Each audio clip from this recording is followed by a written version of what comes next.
when we all hit this episode, when we were watching the first 5, or whenever the hell we got to this episode, we were shocked. This one was the biggest jump in quality as of far. Whether you hated the show, whether you liked the show, whether you loved the show or despised the show, or just, didn't have a genuine opinion on it yet, most of us could agree that this was one of the best ones as of yet, and probably maybe the best one. The Cuckoo Clock of Doom knocked it out of the park with its extremely awesome and well done, not accurate, but very much out there iteration of the Cuckoo Clock. And also, it jumps right into action. The very first fucking scene is the Cuckoo Clock of Doom. And it's the same scene with James from episode 1, only he realizes something is off. And we're going to see James's story in this episode. Yeah, I have nothing else to say, and let's just get into it.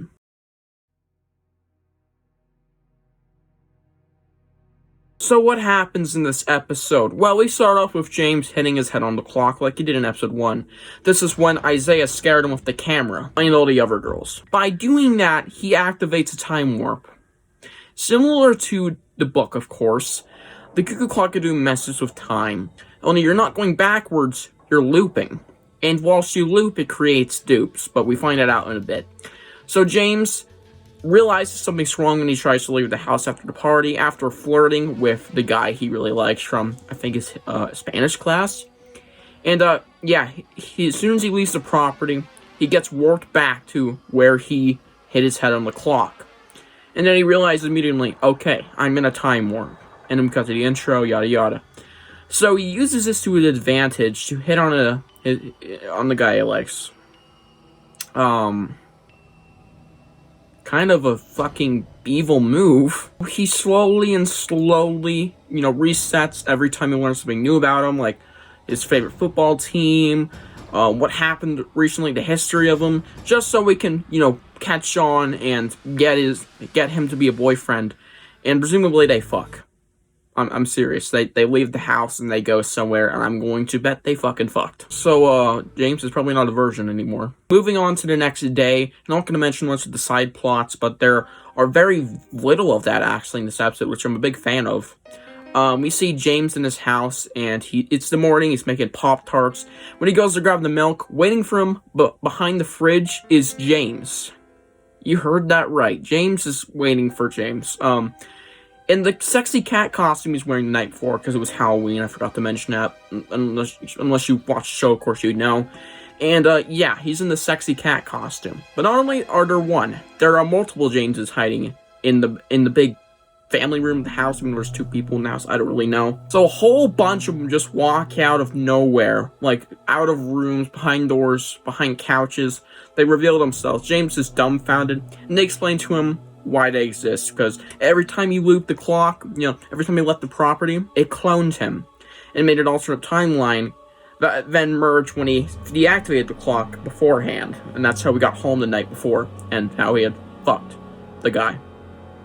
Beautiful. The show should have came out during Pride Month. So James tries to run away, but that doesn't really work, and he gets thrown in his old family mine. Yes, his family owns a mine. Pretty weird. So the clone Jameses start ruining his life, kinda.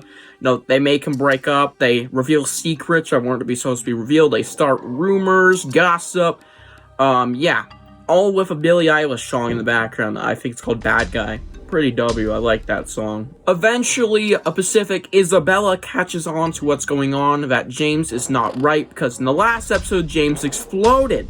You remember that. He exploded because that was not the real James, because, that was a clone James. When James is confronted by Isaiah for causing, weird stuff going on between Isaiah and his actual girlfriend and Margot, Isabella sneaks up behind him and, destroys him.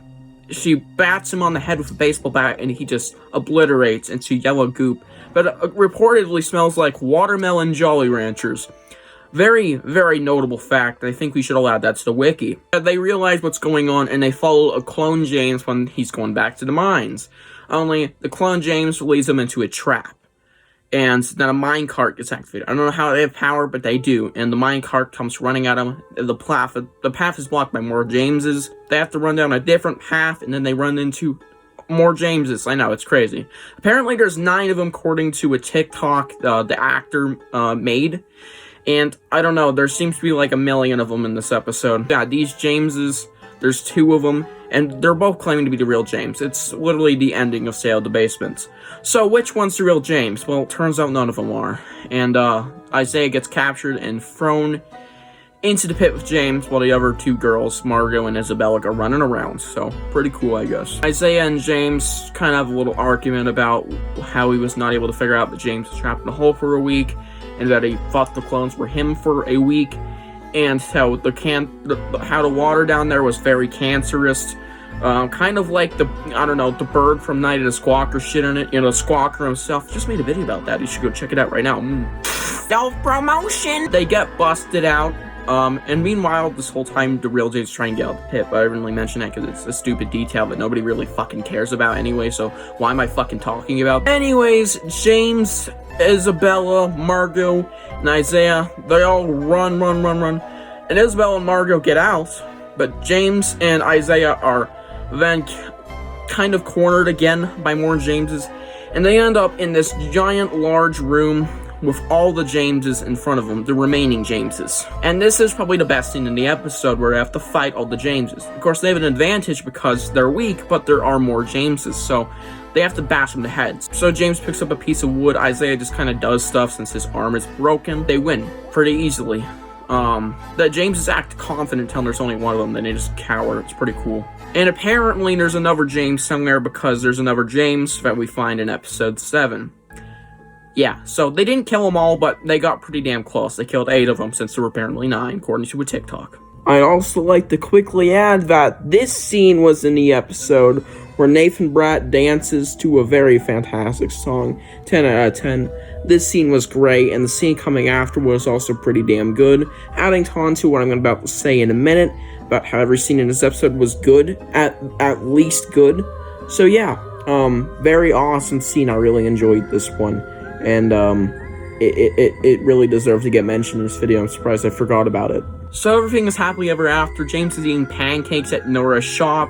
Margot calls her mom, who is in Seattle, I believe, asking her about the Harold Biddle stuff, and she says she's coming home right away. We get to reveal that Margot's mom was Harold Biddle's crush, boyfriend, best friend. Interesting. And that's where the episode leaves off.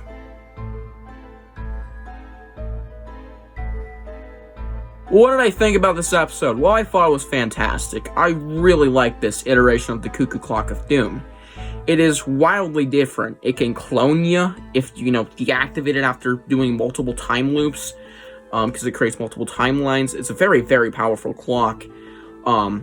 And then we have to deal with all these clones. They blow up easily if you knock them in the head and hard enough, and they explode into watermelon Jolly Rancher smell and yellow goop. It's very peculiar, but I really like it. Honestly, maybe even bit more than the actual original concept, if I'm being honest. It's fantastic. I really like it. All the acting was top-notch as per usual. James, so still probably my least favorite character, is definitely gotten a good spotlight here, and I really enjoyed him. The first 10 minutes of this episode were not actually bad for being very woke. So, yeah, surprisingly, I did enjoy this episode all around. Every scene in this episode was either good or okay or great, especially the fight scene. I liked that we got to see the clone James's ruining James's life, and he has to fix it by the end of the season, kinda. Not really ruining it, but making his life kinda bad outside and giving him a bad name to strangers, at least. His friends know what happened, but of course his crush, his boyfriend, I guess, he has to get him back, which he does by the end of the season, don't worry. I really don't know what else to say. This episode was just fantastic all around. Very, very well done. Nothing really bad about it. I really enjoyed it. There's literally nothing bad, which means 10 out of 10. I'm serious right now. There is literally nothing bad about this episode. I can't even think of one thing I didn't like. We focus on the Cuckoo Clock nearly 100% of the time. Like 95% of this episode was about the James storyline. Literally everything was good. Good music selection. I like that. The characters all well acted, all well played out, decently entertaining, tense, perfect episode. There was absolutely no issues with this, and I'm very happy about that. great job. This is a perfect example of what every episode should have been. So yeah, this episode is fantastic. 10 out of 10. I want to hear what y'all think about this episode. I really loved it, obviously. I had literally zero flaws with it. I'm not kidding. Again, I had zero fucking flaws with this episode. There was nothing I didn't dislike or thought was even meh. It was overall at least okay in most parts. In absolutely every part, it's at least okay or fantastic. So yeah, tell me what y'all think about this episode below, and I really have nothing else to say before I sign off besides I don't know how many videos I'll be able to get out a day now because I have a lot of videos to make up. So I'll probably be doing polls to see what y'all want to see, and I'll probably stick to two videos a day and slowly go down and start doing less and less until the weekends, like 1 video a day on weekdays and 2 or 3 videos a day on weekend days. So yeah, hope you guys enjoyed the video, and I'll see you guys in the next one. Bye. Also, there's a Q&A video this Saturday. Go comment on my post or short. Anyways, yeah, now for real. Bye. Cause things ain't always what they seem in the night. Things that go bump bring scares in the night. What are the things that we hear in the night?